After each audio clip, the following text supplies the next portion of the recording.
Bismillahirrahmanirrahim. Assalamualaikum warahmatullahi wabarakatuh. Bismillahirrahmanirrahim. Bersyukur kepada Allah dengan mengucapkan Alhamdulillahirabbil alamin.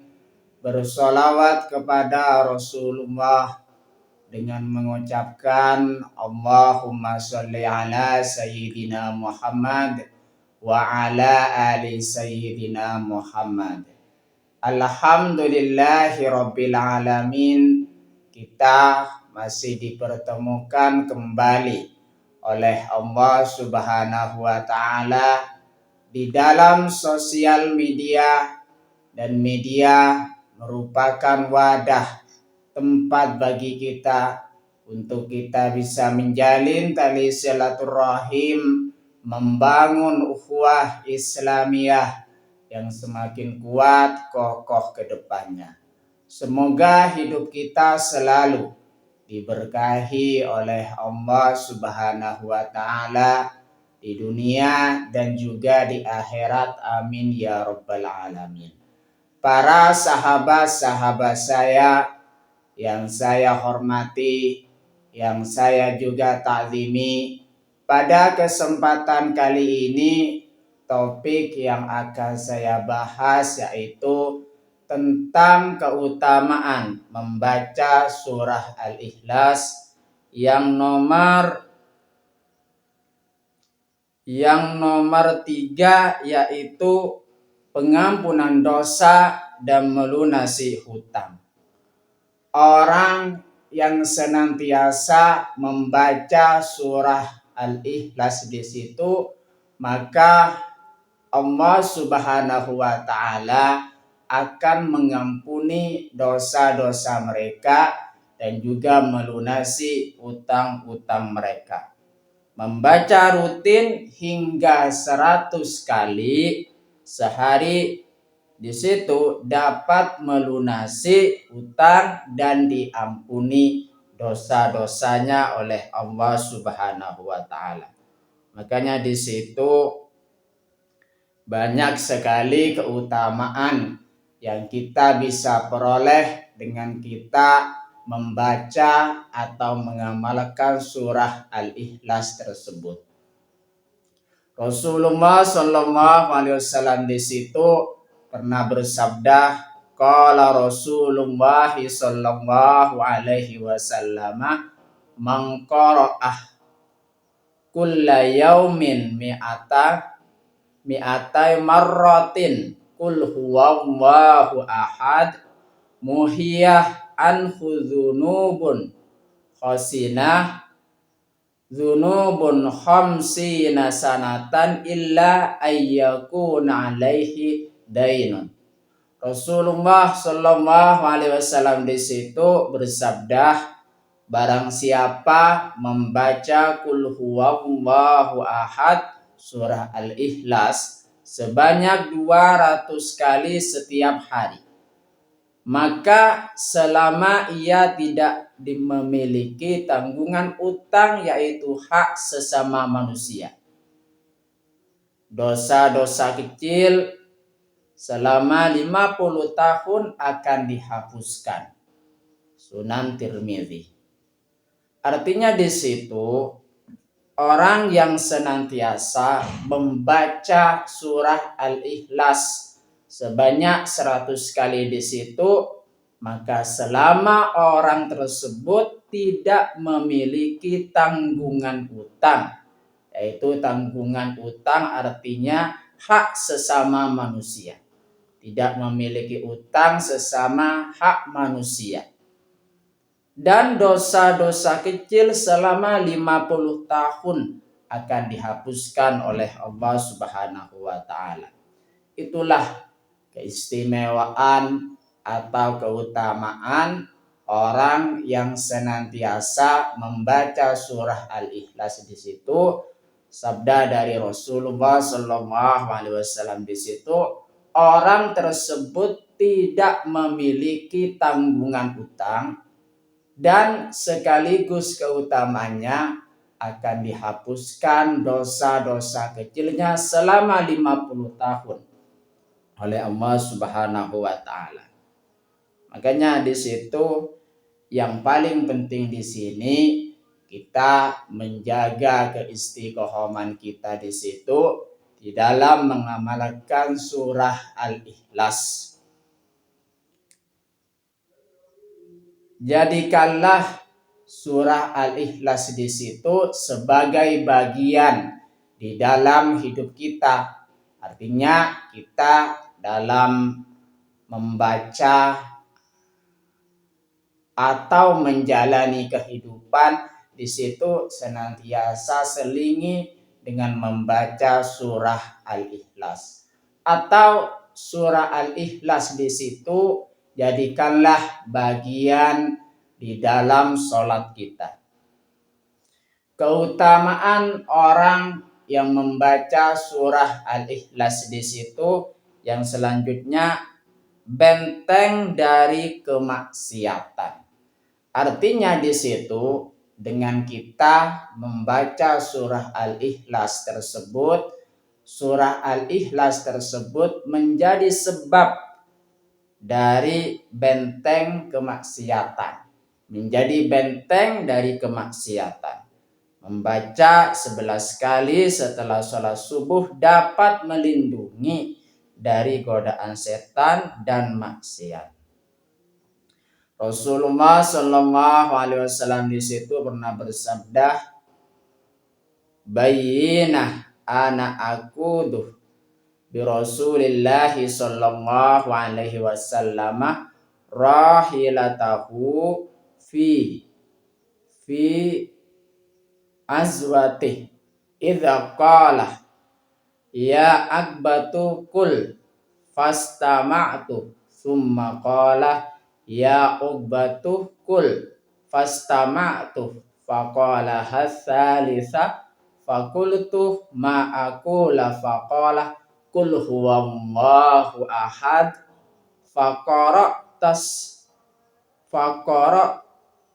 as-suratu hatta khatamaha summa qara'ah kul a'udzu birabbil falaq wa qara'tu ma'ahu hatta khatamaha summa qara'a kul a'udzu birabbin nas fa qara'ta ma'ahu hatta khatamaha summa qala ma ta'awwadah bimithlihinna ahadun. Artinya tatkala aku menuntun kendaraan Rasulullah Shallallahu Alaihi Wasallam dalam sebuah peperangan, tiba-tiba beliau berkata, "Wahai Uqbah, katakanlah." Aku pun mendengarkan. Kemudian beliau berkata lagi, "Wahai Uqbah, katakanlah." Aku pun mendengarkan, dan beliau mengatakannya sampai 3 kali. Lalu aku bertanya, apa yang aku katakan? Beliau pun bersabda, katakanlah kul huwallahu ahad. Lalu beliau membacanya sampai selesai. Kemudian beliau membaca kul a'udzu birabbil falaq. Aku pun membacanya bersamanya hingga selesai. Kemudian beliau membaca kul a'udzu birabbin nas. Aku pun membacanya bersamanya hingga selesai.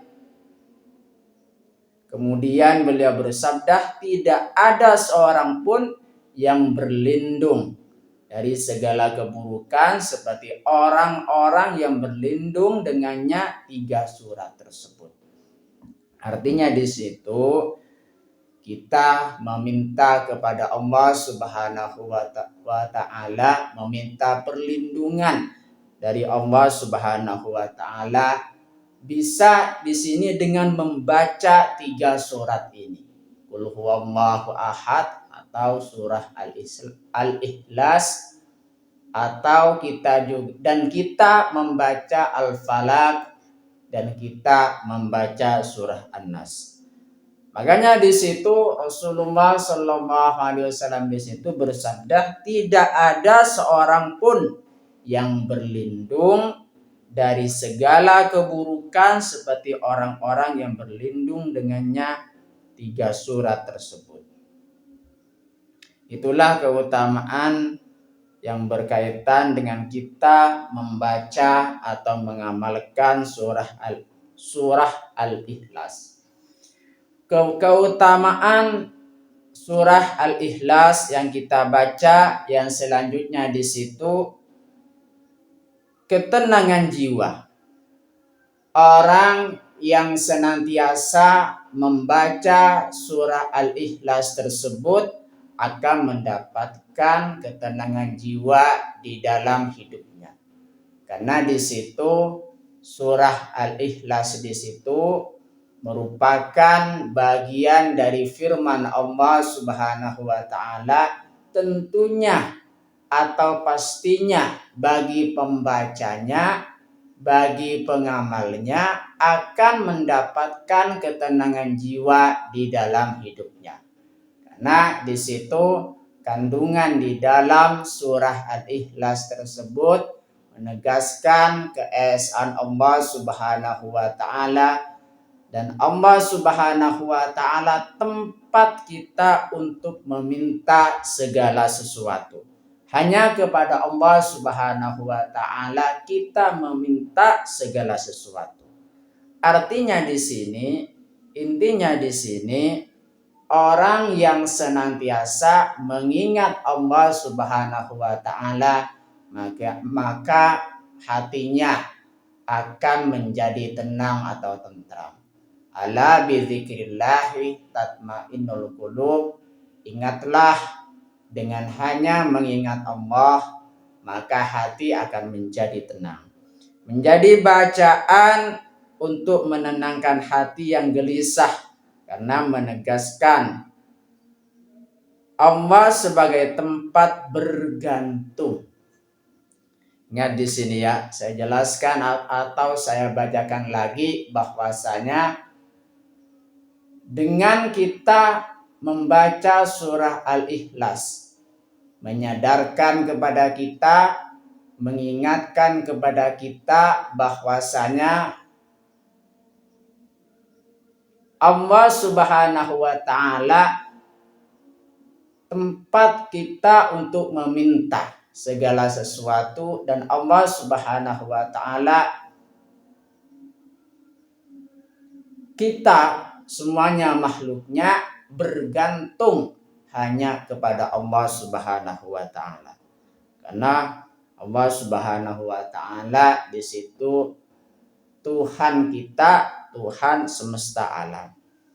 Makanya dengan kita membaca surah Al-Ikhlas tersebut, kita senantiasa selalu mengingat Allah Subhanahu wa taala, dan kita mengingat Allah Subhanahu wa taala, hati jiwa kita akan menjadi tenang. Terima kasih saya sampaikan kepada kalian semua yang sudah berpartisipasi di dalam channel saya. Semoga menjadi perantara kita semakin dekat kepada Allah Subhanahu wa taala, dekat juga kepada para rasulnya. Sebelum saya tutup, mari kita ngirim Fatihah dulu kepada baginda Rasulullah Sallallahu Alaihi Wasallam, ila hadratin Nabil Mustafa Muhammadin Sallallahu Alaihi Wasallam wa ala alihi wa ashabihi wa azwajihi wa dzurriyyatihi wa ahli baitihi wa liman dakhala fi baitihi ajma'in kullu syai'in lillahi lahumul Fatihah. A'udzu billahi minasyaitonir rajim. Bismillahirrahmanirrahim. Alhamdulillahi rabbil alamin arrahmanir rahim maliki yaumiddin. Iyyaka na'budu wa iyyaka nasta'in. Ihdinas siratal mustaqim. Siratal ladzina an'amta 'alaihim ghairil maghdubi 'alaihim waladdallin. Fatihah yang selanjutnya, mari kita ngirim Fatihah kepada kedua orang tua kita semuanya, guru-guru kita semuanya, kaum muslimin muslimat, mukminin mukminah, semoga diteguhkan Islam dan juga iman kita oleh Allah Subhanahu wa taala, dan kita berdoa supaya kita semakin dekat kepada Allah Subhanahu wa taala, dekat juga kepada para rasulnya, dan semoga dipermudah setiap urusan-urusan kita oleh Allah Subhanahu wa taala. Amin ya rabbal alamin. Al-Fatihah. A'udzu billahi minasyaitonir rajim. Bismillahirrahmanirrahim. Alhamdulillahi rabbil alamin arrahmanir rahim maliki yaumiddin. Iyyaka na'budu wa iyyaka nasta'in. Ihdinas siratal mustaqim. Suratul ladzina an'amta 'alaihim ghairil maghdubi 'alaihim waladdallin. Terima kasih. Assalamualaikum warahmatullahi wabarakatuh.